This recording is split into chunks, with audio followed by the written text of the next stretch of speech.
And that means 8 50-metre lengths of coax cable. So if anybody can help, please let us know and we'll make sure the coax gets down to Jim in Hobart. The fitting of the ship was quite interesting. We had a chance to look over the ship yesterday, and the gyro compass is in position. They're waiting the delivery of the radar unit. As well, they're waiting the Omega equipment and a satellite equipment. Both of these devices will be working into a position computer, which will be tied in with the gyro and the electric log to produce a completely automatic pilot system. Bob tells me he will be able to log 999 kilometres of his course and then go to bed and forget about it, because the Omega and the satellite systems will be cross-checking each other, and the likelihood of an error is pretty remote. He's retained the original DF equipment, the radio DF equipment on board, so there will be some link with the past. So there's the latest update that we have, and it appears that the Chinese 2 will be ready to sail on schedule in January of 1983, on the 2nd of January. Thank you very much, and I'll pass you back to Joan.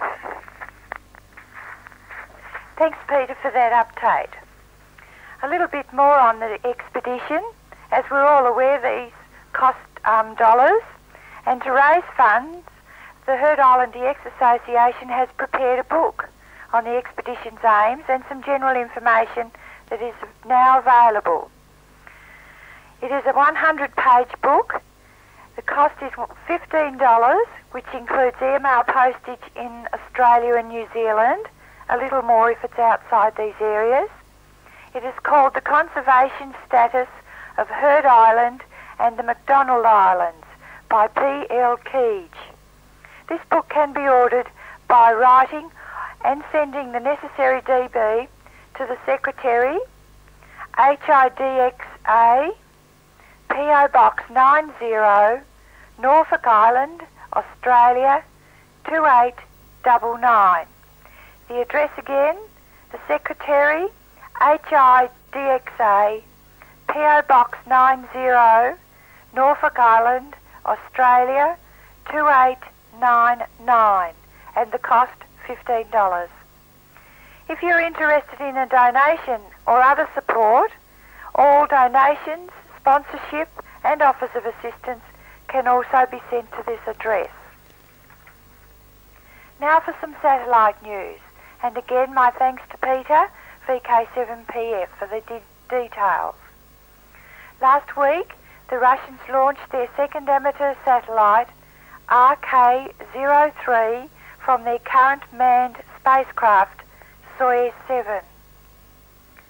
The beacon on board RK-03 is on 29.583 megahertz, and its operation is very similar to that on RK-02.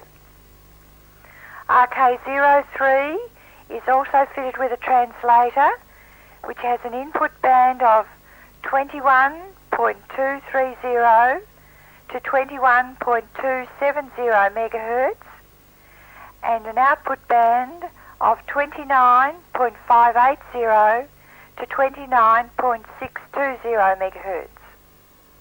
The following are the orbital details. The period, 91.466 minutes. Longitudinal increment of 23.2533 degrees.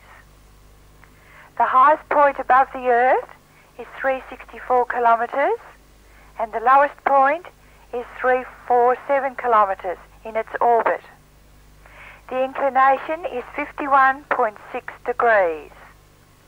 And the first reference orbit, 00111, is 323 degrees, and this reading on the 21st of November. At present, the beacon is operating on low power while the batteries cool down. For all you interested satellite fellows. As this is the last broadcast from the Northwest Branch for 1982, on behalf of the branch, I take the opportunity to thank all who have helped out with broadcasts during the year. This includes the originators, the relayers, suppliers of news, makers of news, and most importantly, you the listeners. Another broadcast will be held next week by the Southern Branch.